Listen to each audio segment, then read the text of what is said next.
basically in the past 3 weeks since U.S. military forces completed their withdrawal from Iraq, a lot has happened.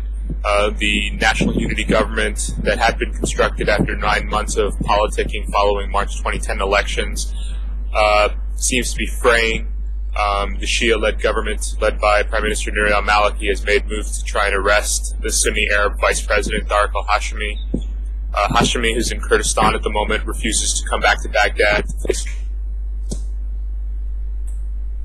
Any talk of a national conference that's being mooted quite frequently by political leaders at the moment for talks between all of the various political blocs is very much up in the air, given the fact that the Kurds and the Sunni bloc that Hashemi belonged to refused to have that conference in Baghdad, and the Prime Minister, Nouri al-Maliki, refuses to have it anywhere else.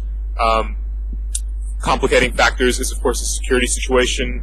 In the 3 weeks since the Americans withdrew and this political crisis erupted, there have been 2 major attacks, one of which targeted Shia Muslims explicitly and killed somewhere in the range of 70 people. Another set of attacks shortly after the withdrawal and shortly after this crisis erupted killed around 60 people all over in a spate of attacks all over the country.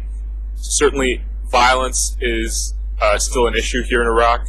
The political situation is fraying, and with U.S. troops having left, there's a question as to whether Iraqi security forces are able to carry out the tasks that they've been charged with. In the time since the withdrawal as well, Iraqi forces have marked 91 years since the foundation of the Iraqi army and 90 years since the foundation of the Iraqi police.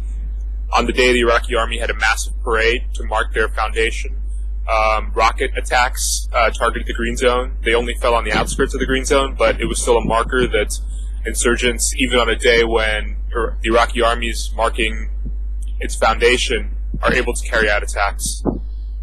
This is GRN correspondent Prashant Rao from Baghdad.